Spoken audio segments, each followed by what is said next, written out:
And keep that applause going for your next comic, Trace Holt.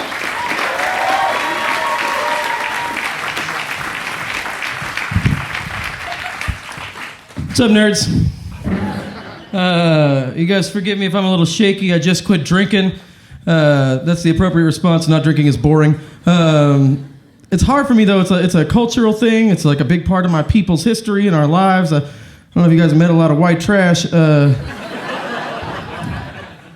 I told that joke one night, and the woman was like, "You shouldn't identify as white trash." And I was like, "It's hard when you can identify every species of lizard in Texas. I'm sorry."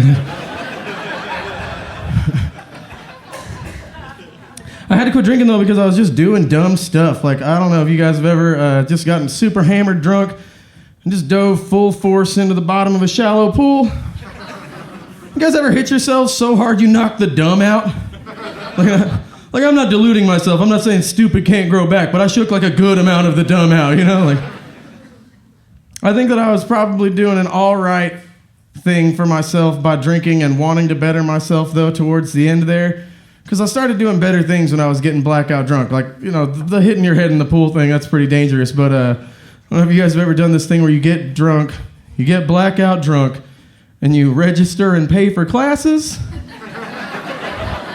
I'm taking French now. Bonsoir. Man. It's weird, too, because you stop drinking, but you have the same habits that you had when you were a drinker most of the time. I mean, I don't know about everybody, but for me, at least, I still found myself this Friday in the Whataburger drive-thru at 2 o'clock in the morning. Which, like, if you've never been sober at the Whataburger drive-thru at 2 o'clock in the morning on a Friday, that is a different animal, let me tell you. Like, the dude in front of me when I arrived was just yelling out of the top of his lungs at the window, you know, whatever his fucking order is. The person on the other side struggling to recount his order correctly, and when they do it right, he's like, boom! That was it. Like, I couldn't help it. I started laughing at this asshole. My window's down. I'm right behind him. And he gets out of his car and starts walking back towards me. And I realize I'm about to get beat the fuck up in a Whataburger drive-thru. Like, I'm not even drinking and my mouth is still getting me in trouble somehow. I don't understand how that works. I'm not trying to be judgmental of the guy. I've thrown up in the Whataburger drive-thru a number of times, you know? Like, that's neither here nor there. But he gets to my window and he's like, dude, do you have a lighter? And I do, so I give it to him. And then he says to me, dude, what are you getting? And, like, I don't want to tell him, right? You know, like, I don't want to engage another Whataburger patron at this hour, you know? Like, I tell him kind of reluctantly, I'm like, I'm getting a couple of breakfast biscuits. And he's like, dude, that's badass. Oh, that's badass. He was more excited about what I was getting than I was about what I was getting. And I get up to the window. This dude drives off into the night. And the woman in the window tells me, that last guy paid for your order. I know, what a dick, right? Like, it's just supposed to be me and my shame, and he's got to make it about him, you know? What is that? I'm not his good deed for the day. Like, nobody goes to Whataburger at 3 o'clock in the morning to feel good about themselves. What the fuck is that? I just moved into a new house. It's a good year. I stopped drinking. I moved into a new house. I hated the old place that I live. It was a shitty apartment complex way down south. I don't know if you guys have ever lived in a place that's so bad. You're bringing somebody home from the bar, you pull into the parking lot, and they just keep driving.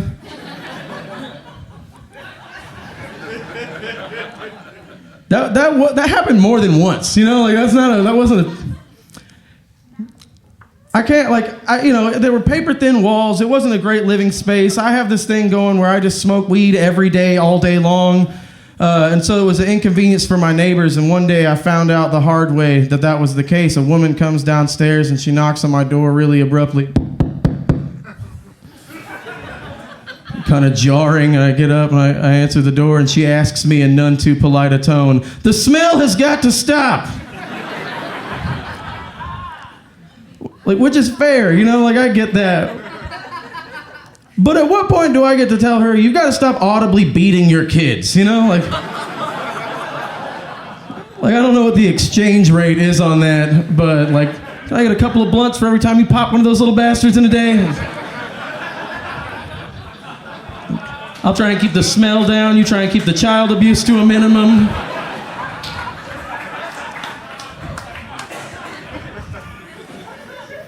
I do miss some things about my old neighborhood. Everybody's got it here in town. Their change guy, the guy that's always asking them for change.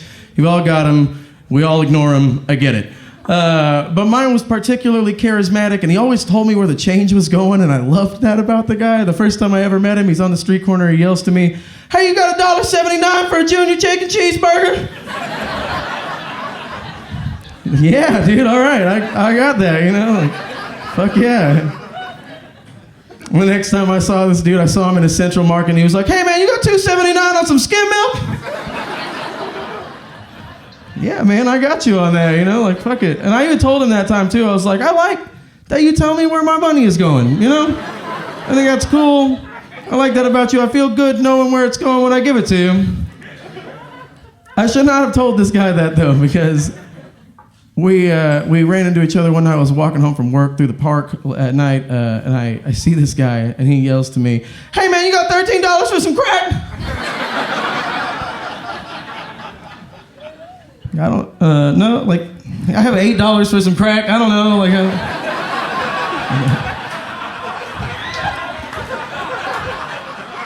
don't know what kind of crack dealer you have that has a $13 minimum. I feel like if you can get $13 worth of crack, you can get $8 worth of crack.